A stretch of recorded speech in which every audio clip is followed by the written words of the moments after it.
오늘부로 계약 종료입니다. 상부 결정사항이니 이에 제기는 의미 없습니다. 1시간 안에 짐을 정리하고 보안카드를 반납하세요. 알겠습니다. 제 물건들 정리할게요. 해고 통보를 받은 여직원의 가슴 한켠이 무너져 내렸습니다. 목구멍까지 치밀어 오르는 뜨거움, 눈앞이 흐려지는 느낌, 손끝이 저리도록 배신감이 밀려왔어요. 어릴 적 고아원에서 또 사회에 나와서도 수십 번 겪어온 거절과 버림받음의 순간들이 떠올랐죠. 그녀는 묵묵히 자신의 책상을 정리했습니다. 자신의 인생의 갑작스러운 끝은 늘 익숙했으니까요. 과연 세상은 그녀에게 얼마나 모질어야 할까요? 오늘의 사연 시작합니다. 그 전에 잠깐 시청 전에 구독과 좋아요 한번 눌러주시면 당신의 하루에 따뜻한 기적이 찾아올 거예요. 이서연 씨는 늘 마지막까지 남는 사람이었습니다. 회사의 큰 회의실 불을 끄는 것도 회식 자리 뒷정리를 하는 것도 모두 그녀의 몫이었죠. 28살 진성그룹 총무팀의 계약직 직원으로 2년째 묵묵히 일하고 있는 서연은 그런 자신의 위치가 불편하지 않았어요. 어쩌면 평생 그런 자리에 서 있을 거라 생각했는지도 모릅니다. 서연 씨, 또 남아서 정리하는 거야? 항상 고마워. 팀장의 말에 서연은 미소로 답했습니다. 말수가 적고 조용한 성격이었지만 그녀의 성실함은 회사에서 인정받는 몇 안 되는 장점이었어요. 하지만 그 뒤에는 누구도 모르는 그림자가 있었습니다. 서연은 고아원 출신이었죠. 어릴 적부터 특이한 애라는 시선을 받으며 자랐고 그런 차가운 시선들이 만든 벽은 어느새 그녀의 일부가 되어 있었습니다. 서연은 사람들 사이에서도 늘 혼자였어요. 단체 사진을 찍을 때면 자연스럽게 구석에 서고 대화가 오갈 때면 한 발짝 물러서 있었습니다. 그런 그녀를 향해 누군가 손을 내밀어 준 적은 별로 없었죠. 이날도 여느 때와 같은 회식이 있었습니다. 술잔이 오가고 웃음소리가 가득한 자리에서도 서연은 조용히 자신의 역할을 했어요. 모든 정리를 마치고 가게를 나서니 갑자기 거센 눈보라가 몰아치고 있었습니다. 서울의 겨울밤은 유난히 춥고 어두웠죠. 다들 조심해서 들어가요. 택시 잡기 힘들겠는데. 팀장의 말에 동료들은 각자의 방향으로 흩어졌습니다. 서연도 버스 정류장을 향해 발걸음을 옮겼어요. 그때였습니다. 좁은 골목길 모퉁이에서 한 노인이 쓰러지는 장면을 목격한 것은 노인은 낡은 외투 하나만 걸친 채 길바닥에 주저앉아 있었어요. 앞서가던 몇몇 직원들이 그 모습을 보고도 외면한 채 지나쳤습니다. 서연의 동료인 민중과 지영이 노인을 힐끗 보더니 서둘러 발걸음을 옮기는 게 보였죠. 저기 할아버지 쓰러지셨는데. 서연이 작은 목소리로 말했습니다. 민준이 코웃음을 치며 돌아봤어요. 또 노숙자겠지. 저런 사람들 많아. 냄새나고 지창케 하니까 그냥 가자. 지영도 고개를 끄덕이며 말했습니다. 맞아, 저런 사람들 도와주려다 오히려 위험해질 수도 있어. 술 취했거나 정신이 온전치 않을 수도 있으니까. 본인이 선택한 실패자 인생이야. 일도 안 하고 술이나 마시다 이 꼴 된 거겠지. 도와줘봤자 내일도 또 이럴 텐데 뭐. 민준이 서연의 팔을 잡아당기며 냉소적으로 내뱉었습니다. 그 말을 들으며 서연의 마음속에서 무언가 울컥 치밀어 올랐습니다. 어린 시절 자신도 많은 사람들에게 그렇게 외면당했던 기억이 떠올랐어요. 늘 조용하고 수능적이던 서연이지만 이번만큼은 그럴 수 없었습니다. 먼저 가세요. 저는 도와드려야 할 것 같아요. 눈보라를 뚫고 노인에게 다가간 서연은 주머니 속 핫팩을 꺼내 노인의 손에 쥐어주었습니다. 그리고 자신의 외투를 벗어 덮어주고 맨손으로 노인을 부축했죠. 떨리는 노인의 손은 얼음장처럼 차가웠어요. 할아버지, 괜찮으세요? 병원에 모셔다 드릴게요. 노인은 희미한 눈빛으로 서연을 바라봤습니다. 그 눈동자는 깊고 맑았지만 어딘가 슬픔이 서려 있었죠. 노인의 얼굴은 주름으로 가득했고 수염은 하얗게 서리가 내린 것처럼 보였어요. 하지만 그의 옷은 생각보다 깔끔했고 손은 거칠지만 정갈했습니다. 고 마옵소. 노인의 목소리는 바람에 날려 거의 들리지 않았어요. 서연은 서둘러 택시를 잡았습니다. 택시기사가 노인을 태우길 꺼리는 기색을 보이자 서연은 평소에 없던 단호함으로 말했죠. 이분은 제 할아버지세요. 가까운 병원으로 빨리 가주세요. 택시 안 서연은 노인의 몸을 감싸며 그의 차가운 손을 자신의 두 손으로 꼭 잡았습니다. 서연은 이상하게도 이 낯선 노인에게서 묘한 친밀감을 느꼈어요. 마치 오래전부터 알고 있었던 것 같은 설명할 수 없는 인연의 끈 같은 것이었습니다. 서연이 노인을 데리고 도착한 곳은 근처 종합병원 응급실이었습니다. 유리문이 활짝 열리고 따뜻한 온기가 두 사람을 감쌌죠. 서연은 노인을 부축한 채 접수대로 다가갔어요. 이분이 길에서 쓰러져 계셨어요. 빨리 진찰 좀 부탁드립니다. 간호사는 컴퓨터 화면에서 눈을 떼지 않은 채 무심하게 물었습니다. 환자분 인적사항이랑 보호자 정보 알려주세요. 저 모르겠어요. 제가 길에서 우연히 만났거든요. 그제야 간호사가 고개를 들어 서연과 노인을 번갈아 쳐다봤습니다. 그 시선에는 의심과 귀찮음이 묻어났어요. 보호자가 없으면 입원 수속도 어렵고 치료비 문제도 있습니다. 신원 확인이 안 되면 경찰에 신고해야 할 수도 있고요. 서연은 잠시 망설였습니다. 지갑을 열어보니 현금 달랑 3만 원이 전부였어요. 월급날까지 일주일이나 남았는데 이마저도 써버리면 당장 내일 점심값도 없었습니다. 하지만 그 순간 노인의 떨리는 손이 서연의 팔을 꽉 붙잡았습니다. 그 손길에서 간절함이 느껴졌죠. 제가 보호자가 되겠습니다. 우선 진찰부터 해주세요. 서연의 목소리는 평소보다 단단했어요. 간호사는 한숨을 내쉬며 접수를 시작했습니다. 성결제 하셔야 하는데 서연은 망설임 없이 고아원 시절 친구인 미나에게 전화를 걸었습니다. 한밤중이었지만 미나는 곧바로 전화를 받았어요. 미나야, 미안한데 50만 원만 빌려줄 수 있어? 내일 월급 받으면 바로 갚을게. 서연은 상황을 간략히 설명했고 미나는 곧바로 돈을 보내주었습니다. 노인이 저체온증과 탈수 증세로 입원해야 한다는 의사의 말에 서연은 미나에게 받은 돈으로 입원비를 해결했죠. 이름도 모르는 노인을 위해 그렇게까지 할 필요 있었어? 그냥 119 불러서 맡기면 됐잖아. 다음 날 아침 전화기 너머로 미나가 물었습니다. 서연은 복도 의자에 앉아 깊은 한숨을 내쉬었어요. 우리가 이런 상황을 잘 알잖아. 미나야. 그 차가운 시선, 무관심한 태도. 내가 어떻게 이 할아버지를 그냥 외면할 수 있겠어? 나도 한때 그런 시선을 받으며 자랐는데. 미나는 잠시 침묵했다가 부드럽게 말했어요. 맞아. 넌 항상 그랬지. 남들이 외면하는 것에 손 내미는 사람. 서연은 응급실 의자에서 밤을 새웠어요.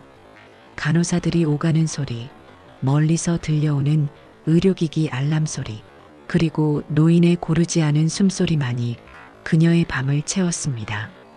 불편한 의자에서 고개를 숙인 채 서연은 문득 자신이 한 번도 누군가를 이렇게 걱정해 본 적이 없다는 사실을 깨달았어요. 새벽녘 노인이 깨어났습니다. 희미한 형광등 불빛 아래 노인은 자신을 지키고 있는 서연을 발견했죠. 그는 어젯밤보다 맑은 눈으로 서연을 바라봤어요. 어떻게 여기까지? 제가 모셔왔어요. 괜찮으세요, 할아버지? 노인은 천천히 고개를 끄덕였습니다. 당신 이름이 이서연이에요. 서연에게 이름을 들은 노인은 이내 지친 듯 눈을 감았죠. 내 이름은 장석진이요. 이름을 남긴 채 노인은 다시 잠들었습니다. 서연은 그 이름을 마음에 새기며 노인의 손을 가만히 잡았어요. 누군가를 이렇게 돌본다는 것이 어떤 의미인지 그녀는 처음으로 느끼고 있었습니다. 아침이 밝았을 때 서연은 상태가 호전된 노인에게 자신이 회사에 가야 한다고 말했어요. 퇴원하시면 연락 주세요. 제 번호 남겨둘게요. 노인은 무언가 말하려는 듯 했지만 서연은 시간에 쫓겨 병실을 나섰습니다. 평소보다 피곤한 몸으로 출근한 서연을 기다리고 있는 것은 예상치 못한 소식이었죠. 팀장은 감정 없는 표정으로 서연을 사무실 구석으로 불렀어요. 서연 씨, 오늘부로 계약 종료입니다. 상부 결정 사항이니 이의 제기는 의미 없습니다. 1시간 안에 짐을 정리하고 보안카드를 반납하세요. 순간 서연의 가슴 한켠이 무너져 내렸습니다. 목구멍까지 치밀어 오르는 뜨거움, 눈앞이 흐려지는 느낌, 손끝이 저리도록 배신감이 밀려왔어요. 하지만 서연의 얼굴은 이내 굳어졌습니다. 어릴 적 고아원에서 또 사회에 나와서도 수십 번 겪어온 거절과 버림받음의 순간들이 떠올랐죠. 또 이런 거야. 늘 그래왔듯이. 그녀의 내면에서는 분노와 슬픔, 체념과 낙담이 소용돌이쳤지만 겉으로는 단지 차분한 호흡만이 새어나왔습니다. 서연은 오랜 시간 자신의 감정을 감추는 법을 익혔어요. 상처받지 않기 위한 그녀만의 방어기제였지요. 팀장의 눈을 똑바로 바라보며 서연은 자신의 모든 감정을 깊은 호수 밑바닥으로 가라앉혔습니다. 알겠습니다. 제 물건들 정리할게요. 서연은 묵묵히 자신의 책상을 정리했습니다. 작은 컵, 몇 권의 책, 작은 가습기. 자신의 흔적을 모두 지우는 일은 그리 오래 걸리지 않았어요. 자신의 인생의 갑작스러운 끝은 늘 익숙했으니까요. 서연은 웃지도 울지도 않았습니다. 동료들의 어색한 인사를 받으며 담담하게 회사를 나섰어요. 눈보라는 그쳤지만 세상은 여전히 차가웠습니다. 하지만 서연의 마음 한구석에는 이상하게도 따뜻함이 남아 있었어요. 그것은 어젯밤 낯선 노인의 손을 잡았던 기억 때문이었을까요? 처음부터 오래 머물 자리는 아니었어. 사람들은 나를 기억하지 않을 테니까. 서연은 마지막으로 자신의 책상을 돌아보며 중얼거렸습니다. 하지만 그녀는 알지 못했어요. 자신이 어젯밤에 도와준 그 노인이 앞으로 그녀의 인생을 완전히 바꿔놓을 사람이라는 것을 말입니다. 일주일이 지났습니다. 서연은 새로운 일자리를 구하는 것보다 먼저 그날 만났던 노인을 다시 찾아갔어요. 하지만 병원에서는 노인이 이미 퇴원했다는 소식만 전해 들었습니다. 간호사는 누군가가 노인을 모시러 왔다고 했지만 자세한 정보는 알려주지 않았어요. 연락처라도 남겨두셨다면 좋았을 텐데요. 서연은 병원을 나서며 한숨을 내쉬었습니다. 그날 밤 이후로 서연의 마음 한구석에는 이상한 빈자리가 생겼어요. 마치 오랫동안 알아왔던 사람을 잃어버린 것 같은 기분이었죠. 이런 감정이 낯설었습니다. 그렇게 며칠이 더 흘렀어요. 서연은 고아원을 찾아갔습니다. 그녀가 자랐던 희망의 집은 작지만 따뜻한 곳이었죠. 서연은 월급날마다 조금씩 모아둔 돈으로 과자와 장난감을 사들고 방문했어요. 아이들이 자신처럼 외로움을 느끼지 않았으면 하는 마음에서였습니다. 서연아, 오랜만이구나. 요즘은 어떻게 지내? 원장 선생님의 물음에 서연은 작게 웃으며 대답했어요. 회사 그만두고 새 일자리 알아보는 중이에요. 그랬구나. 넌 항상 꿋꿋하게 이겨내더라. 원장 선생님은 서연의 어깨를 토닥여 주었습니다. 너 같은 아이가 더 행복했으면 좋겠는데. 아이들과 놀아주고 저녁까지 함께한 서연은 고아원을 나서며 문득 하늘을 올려다보았어요. 겨울의 마지막 별들이 차갑게 빛나고 있었습니다. 그때였어요. 검은 세단 한 대가 고아원 앞에 멈춰 서는 것이. 창문이 내려가고 중년의 남성이 서연을 바라보았습니다. 그는 자신을 장 회장의 비서 김정우라고 소개하며 회장님이 눈보라, 속 은인을 만나고 싶어 한다고 전했어요. 서연은 그 말을 듣고 당황했습니다. 비서는 진성그룹 회장님이 지난주 눈보라 속에서 도움을 받은 은인을 찾고 있다고 설명했죠. 서연의 머릿속에 그날 밤의 기억이 스쳐 지나갔습니다. 장석진. 설마 그분이? 망설임 끝에 서연은 차에 올랐어요. 도심을 벗어나 한적한 주택가로 들어서자 웅장한 대저택이 모습을 드러냈습니다. 서연은 차 창문 너머로 보이는 풍경에 입을 다물지 못했어요. 그날 밤 만났던 노인이 이런 곳에 산다니 도저히 믿기지 않았습니다. 비서의 안내를 받아 거실로 들어서자 넓은 공간 가운데 한 노인이 앉아 있었어요. 그날 밤 병원에서 만났던 바로 그 노인, 장석진이었습니다. 하지만 초라했던 모습과는 달리 지금의 그는 위험이 느껴지는 정장 차림이었어요. 드디어 만나는군. 이서연 양. 장 회장의 목소리는 그날 밤보다 훨씬 또렷했습니다. 서연은 혼란스러운 눈빛으로 노인을 바라봤어요. 할아버지. 아니, 회장님이 그날 밤에. 장 회장은 고개를 끄덕였습니다. 그날 밤 눈보라 속에서 나를 구해준 은인이 바로 자네였구먼. 서연은 자리에 앉으라는 권유를 받고 조심스럽게 소파에 몸을 맡겼어요. 비서가 따뜻한 차를 내오자 장 회장은 이야기를 시작했습니다.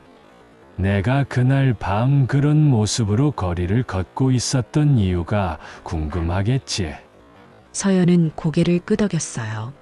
그날은 내 아내의 길이었네. 34살에 만나 60년을 함께 했던 사람이지. 장 회장의 눈에는 그리움이 깃들었습니다. 그는 천천히 이야기를 이어갔어요. 우리가 처음 만났던 그 골목을 찾아갔던 거라네. 내가 가난한 대학생이었을 때 그녀에게 처음으로 떡볶이를 사주었던 그 자리. 해마다 그날이면 혼자 찾아가 걷곤 했지. 서연은 그제야 이해했습니다. 왜 그날 밤 노인이 초라한 옷차림으로 그 좁은 골목에 있었는지.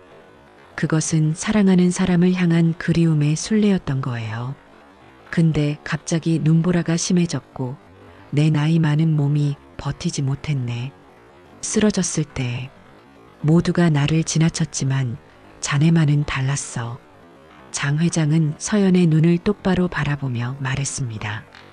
다들 나를 노숙자라며 외면했지만 자네 혼자만이 그저 도움이 필요한 평범한 노인으로 바라봐 주었지. 그 따뜻한 시선이 내 마음을 어루만졌다네. 서연은 말문이 막혔어요. 어떻게 대답해야 할지 몰랐죠. 장 회장은 이내 진성그룹에서 서연이 해고된 사실도 알고 있다고 털어놓았습니다.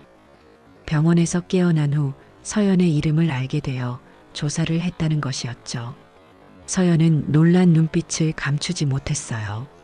장 회장은 그녀의 반응에 미소를 지으며 서연이 항상 묵묵히 자신의 일을 해왔고 남들이 꺼리는 일도 마다하지 않았다는 것을 알게 되었다고 말했습니다. 그런 성실한 직원이 갑자기 해고된 것이 이상해 더 알아보았다는 것이었죠. 장 회장은 한숨과 함께 진실을 털어놓았습니다. 알고 보니 회사 임원의 아들이 서연에게 부적절한 관심을 보였고 서연이 이를 거절하자 해고를 지시했다는 충격적인 사실이었어요. 서연의 표정이 굳어졌습니다. 그녀는 그런 사실조차 몰랐어요. 단지 묵묵히 받아들였을 뿐이었죠. 장 회장은 단호한 목소리로 이제 모든 것이 정리되었으며 그 임원은 더 이상 진성그룹에 없다고 덧붙였습니다.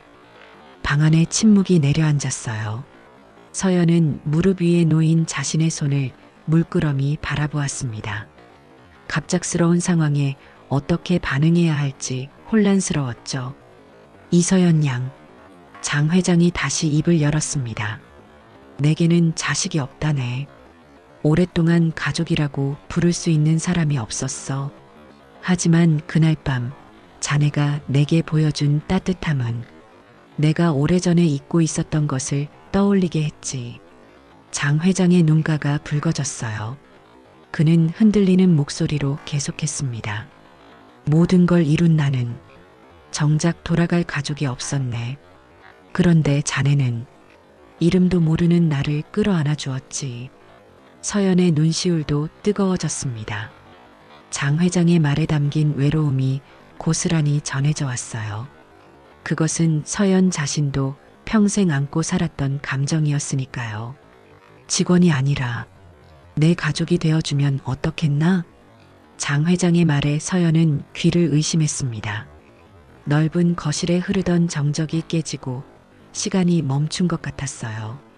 서연은 자신이 제대로 들은 것인지 확신할 수 없었습니다.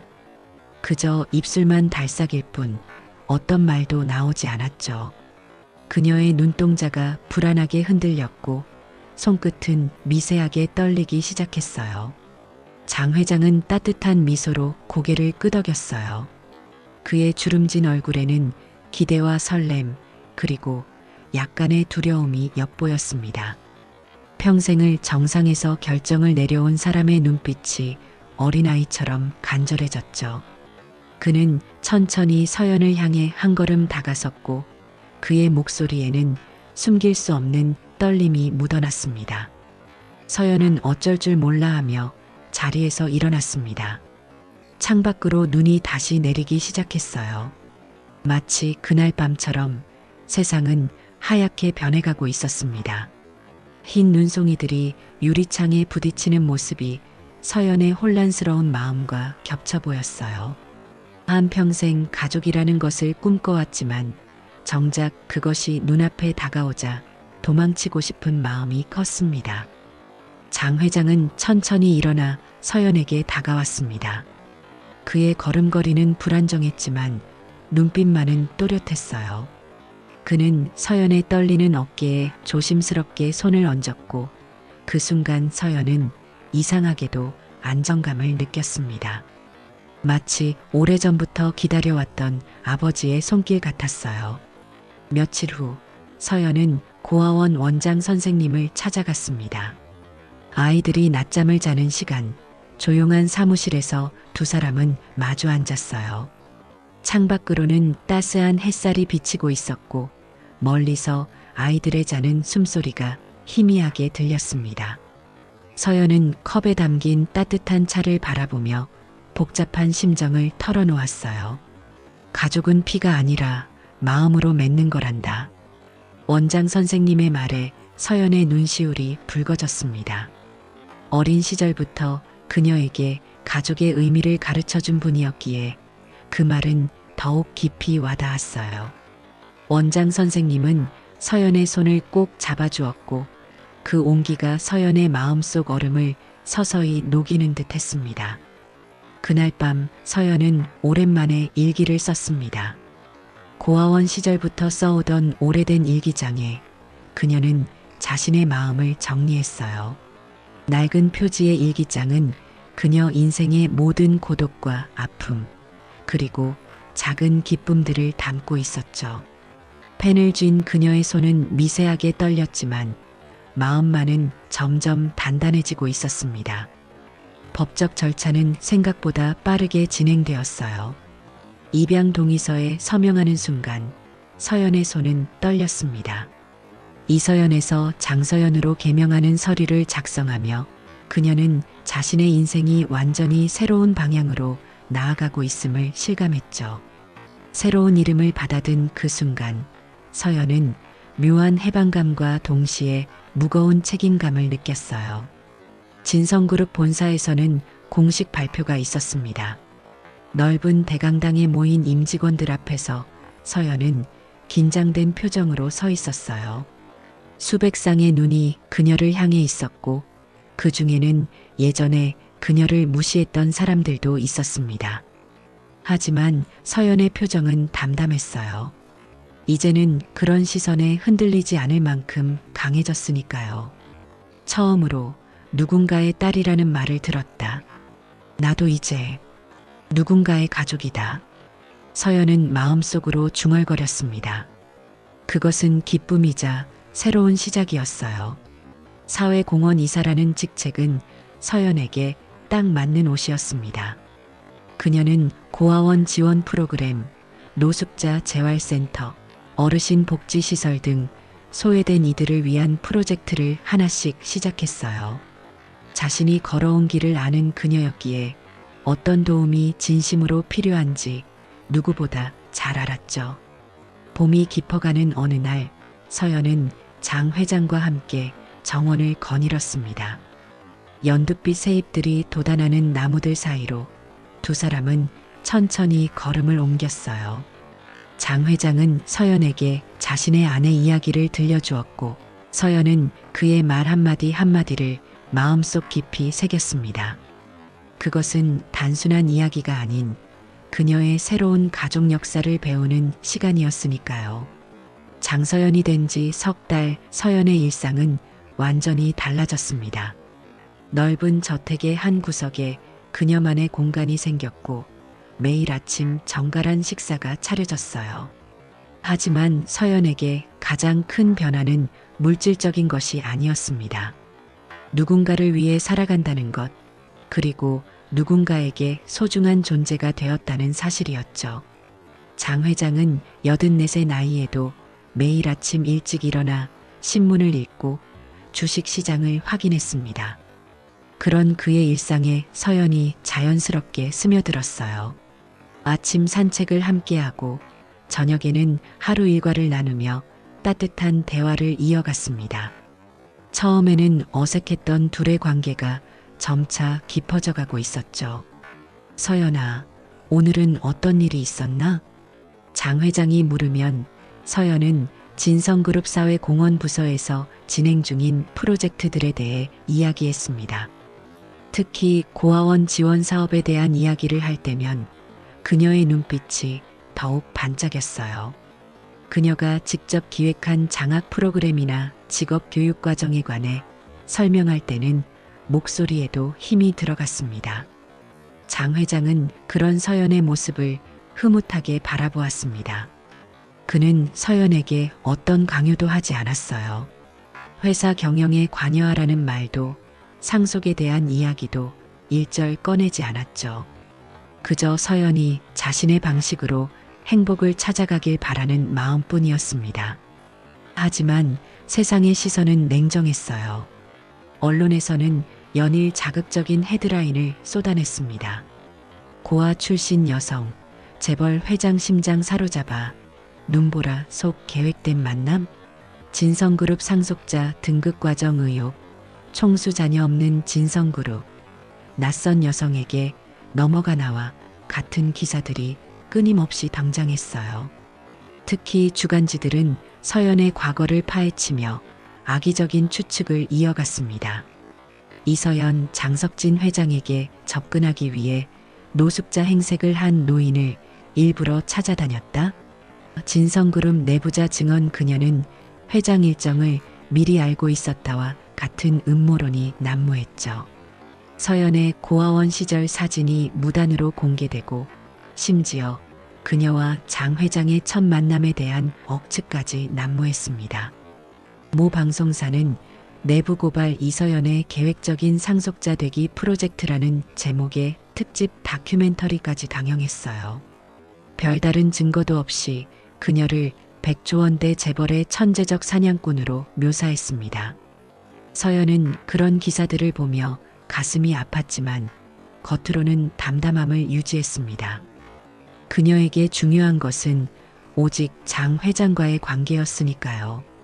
물질적인 것보다 그 어떤 것보다 소중한 진짜 가족이었죠. 서연은 기자들의 질문에 일절 답하지 않았고 사회적 시선에 흔들리지 않으려 노력했습니다. 그녀가 할 수 있는 최선은 자신의 진심을 행동으로 보여주는 것뿐이었어요. 어느 날 장 회장의 건강이 갑자기 악화되었습니다. 심장에 문제가 생겨 긴급하게 입원하게 된 것이었죠. 병원 침대에 누운 장 회장은 평소보다 훨씬 작고 연약해 보였어요. 흰 병원 가운을 입은 그의 모습은 서연이 처음 만났을 때의 모습을 떠올리게 했습니다. 서연은 그의 곁을 한시도 떠나지 않고 지켰습니다. 간호사들이 교대할 때마다 서연은 여전히 같은 자리에 앉아 있었고 의사의 회진 시간이면 꼼꼼하게 메모를 해가며 장 회장의 상태를 확인했어요. 병원 로비에서는 기자들이 서성이며 장 회장의 상태와 서연의 동향을 취재하려 했습니다. 심지어 몇몇 주간지는 위독한 회장님, 젊은 양녀는 유원장만 기다리나? 라는 잔인한 제목의 기사를 게재하기도 했어요. 하지만 서연은 이런 억측에 전혀 개의치 않았습니다. 그녀의 온 신경은 오직 장 회장의 건강에만 집중되어 있었으니까요. 그래, 내 딸이지. 혈연보다 더 진한 인연으로 맺어진 내 딸이야. 서연의 눈가가 붉어졌습니다. 그것은 처음으로 다른 사람들 앞에서 장 회장이 그녀를 딸이라고 인정한 순간이었어요. 그녀의 가슴은 따뜻함으로 가득 찼습니다. 간호사는 미소를 지으며 고개를 끄덕였고 복도에서 기다리던 비서들도 이 광경을 지켜보고 있었습니다. 서연은 생각했어요. 진정한 가족이란 서로를 지켜주는 사람들이 아닐까? 병원에 입원한 지 2주째 장 회장의 상태는 점차 안정을 찾아갔어요. 의사들도 놀라는 회복세였습니다. 매일 잠깐씩 복도를 걸을 수 있게 되었고 식욕도 점차 돌아왔죠. 서연은 장 회장이 좋아하는 음식을 집에서 직접 준비해 가져왔습니다. 병원 음식에 식상해 하던 장 회장의 얼굴에 웃음꽃이 피었어요. 퇴원 후 장 회장은 서연과 함께 바닷가로 휴양을 떠났습니다. 찬란한 햇살 아래 두 사람은 모래사장을 천천히 걸었어요. 파도 소리를 배경으로 장 회장은 오랜 인생의 이야기를 들려주었습니다. 첫 사업을 시작했던 어려웠던 시절, 크고 작은 위기를 넘기며 회사를 키워온 과정, 그리고 성공 속에서도 느꼈던 외로움까지. 그것은 단순한 이야기가 아닌 서연에게 자신의 인생을 물려주는 시간이었습니다. 하지만 늦지 않았어. 서연이와 함께라면 남은 시간이 아무리 짧더라도 의미 있게 보낼 수 있을 테니. 장 회장의 목소리에는 확신이 담겨 있었습니다. 그것은 단순한 위로가 아닌 진심이었어요. 서연은 그제야 깨달았습니다.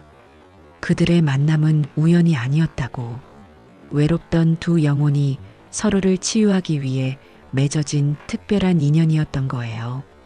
바다를 배경으로 서연과 장 회장은 나란히 서서 지평선을 바라보았습니다.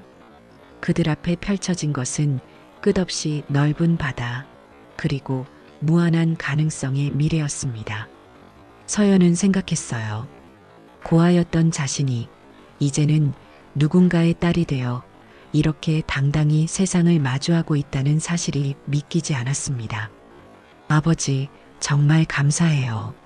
제게 가족이라는 선물을 주셔서. 서연의 진심 어린 말에 장 회장은 고개를 저었습니다. 그의 눈가에는 희미한 눈물이 맺혔지만 입가에는 따뜻한 미소가 번졌습니다. 때로는 말보다 침묵이 더 많은 것을 담아낼 수 있다는 것을 그들은 이미 알고 있었으니까요. 가을이 깊어가고 있었습니다. 푸르던 나뭇잎들이 붉은 빛으로 물들고 저택의 정원은 낙엽으로 가득했어요. 서연은 매일 아침 정원을 거닐며 이 계절의 변화를 온몸으로 느꼈습니다. 그녀의 인생도 계절처럼 변해가고 있었죠. 이사님, 오늘 오후에 중요한 미팅이 있습니다. 비서가 일정표를 건네며 말했어요. 서연은 고개를 끄덕이며 자료를 훑어보았습니다. 사회공헌 이사로서 그녀의 하루는 바쁘게 돌아갔어요. 특히 최근에는 제2의 희망의 집 프로젝트에 모든 열정을 쏟고 있었습니다. 서연이 직접 기획한 이 프로젝트는 보호 종료 청소년들을 위한 자립 지원 시설이었어요. 18살이 되면 고아원을 떠나야 하는 아이들에게 교육과 취업, 그리고 안정적인 주거 환경을 제공하는 것이 목표였습니다. 그녀 자신이 그 길을 걸어왔기에 누구보다 그들의 아픔과 필요를 잘 알고 있었죠.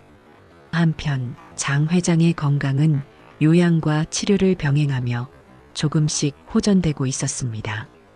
지난번 입원 이후 처방된 새로운 치료법이 효과를 보이기 시작한 것이었죠. 의사들조차 놀라워하는 회복세였어요. 서연은 매일 아침 저녁으로 장 회장의 약을 챙기고 식이요법을 철저히 지키도록 도왔습니다. 서연아, 내 덕분에 이 늙은이가 다시 기력을 찾는구먼. 장 회장은 식사를 마치며 웃음 지었어요. 이제는 아침 산책도 혼자 할 수 있을 것 같아. 서연은 그런 장 회장의 모습에 안도했습니다. 병상에 누워있던 그가 이제는 매일 조금씩 걸음수를 늘려가며 회복하는 모습이 감격스러웠어요. 특히 의사가 회장님의 의지력과 간병인의 정성이 만들어낸 기적이라고 말했을 때는 서연의 눈시울이 뜨거워졌습니다. 아버지, 절대 포기하면 안 돼요. 제가 또 혼자 남는 건 너무 무서우니까요. 어느 날 밤 장 회장의 상태가 잠시 악화되었을 때 서연이 흐느끼며 한 말이었어요. 그 말을 들은 장 회장은 서연의 손을 꼭 잡았습니다. 걱정 말거라. 내가 혼자 남지 않도록 내가 좀 더 버텨보마. 아직 자네에게 보여줄 것이 많으니까. 그 말 이후로 장 회장은 더욱 치료에 적극적으로 임했습니다.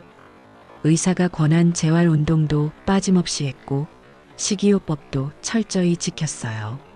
서연은 장 회장의 회복을 돕기 위해 전통 한방의학부터 최신 건강 트렌드까지 모든 정보를 수집했습니다. 두 사람은 함께 웃으며 건강식을 만들고 가벼운 요가도 배우기 시작했어요. 서연아, 내 서랍 3번째 칸을 열어보렴. 어느 아침 장 회장이 서연을 서재로 불러 말했어요. 서연이 서랍을 열자 오래된 편지 한 통이 보였습니다. 노란빛으로 바랜 편지지, 그리고 가늘고 정갈한 필체가 눈에 들어왔어요. 이건 어머님의 편지인가요? 장 회장은 고개를 끄덕였습니다. 내 아내가 세상을 떠나기 전 마지막으로 남긴 글이네. 자네에게 보여주고 싶었어. 서연은 조심스럽게 편지를 펼쳤습니다. 편지에는 장 회장에 대한 깊은 사랑과 함께하지 못한 시간에 대한 아쉬움이 담겨 있었어요. 그리고 마지막 문장이 서연의 마음을 울렸습니다. 당신이 혼자 남겨질까봐 가장 두렵습니다. 하지만 언젠가는 당신도 진정한 가족을 만나게 될 거라고 믿어요. 서연의 눈에서 눈물이 흘러내렸습니다.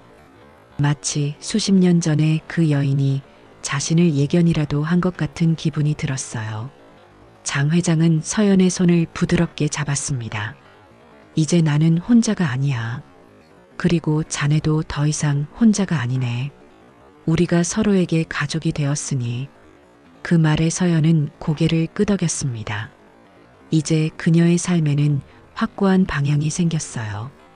여전히 언론의 시선은 냉정했고 회사 내부에서도 그녀를 향한 의구심의 눈초리가 있었지만 서연은 더 이상 흔들리지 않았습니다. 장 회장과 함께하는 시간은 그녀에게 큰 힘이 되었고 앞으로 펼쳐질 일들에 대한 용기도 주었습니다. 장 회장의 건강이 점차 호전되며 두 사람은 함께 기업의 미래에 대해 이야기하기 시작했습니다. 봄이 오면 새로운 시작을 할 준비가 되어 있었어요. 서연은 자신의 방에서 창밖을 바라보며 미소 지었습니다. 이제 그녀는 두려움 없이 내일을 맞이할 준비가 되어 있었습니다. 봄이 찾아왔습니다. 저택의 정원에는 새싹이 돋고 꽃들이 피어나기 시작했어요. 장 회장의 건강은 놀랍도록 호전되었고 서연과 함께하는 시간도 더욱 풍요로워졌습니다. 서연아, 오늘 중요한 행사가 있단다. 준비해 주겠니? 장 회장이 아침 식사를 하며 말했어요. 서연은 의아한 표정으로 고개를 끄덕였습니다. 그날 일정에 특별한 행사는 없었거든요. 오후 진성그룹 본사 대강당에는 많은 임직원들이 모였습니다. 긴장된 분위기 속에서 질문하는 눈빛들이 서로를 향했어요. 장 회장은 서연의 손을 잡고 천천히 단상에 올랐습니다. 그의 걸음은 이제 더 이상 불안하지 않았고 목소리도 힘이 넘쳤습니다. 여러분, 오늘 나는 중요한 결정을 발표하려 합니다. 앞으로 진성그룹을 이끌어갈 다음 회장으로 내 딸 장서연을 지명합니다. 회장실에 흐르는 짙은 침묵 속에서 서연은 놀란 눈으로 장 회장을 바라봤어요. 그는 확신에 찬 미소로 고개를 끄덕였습니다. 임직원들 사이에서는 작은 동요가 일었지만 장 회장의 위험 있는 태도 앞에 누구도 공개적인 반대를 표하지 못했습니다. 장 회장은 서연의 어깨에 손을 얹었습니다. 그 손길에는 깊은 신뢰와 확신이 담겨 있었어요. 서연은 갑작스러운 발표에 당황했지만 장 회장의 눈빛에서 진심을 읽을 수 있었습니다. 그것은 단순한 사업적 결정이 아니라 진정한 가족으로서의 인정이었습니다. 그해 여름 서연은 공식적으로 진성그룹의 회장 수업을 시작했습니다. 낮에는 기업 경영을, 저녁에는 장 회장과 함께 인생의 지혜를 배웠어요. 장 회장은 젊은 시절의 실수와 후회까지 솔직하게 나누며 서연이 더 나은 길을 걸을 수 있도록 도왔습니다.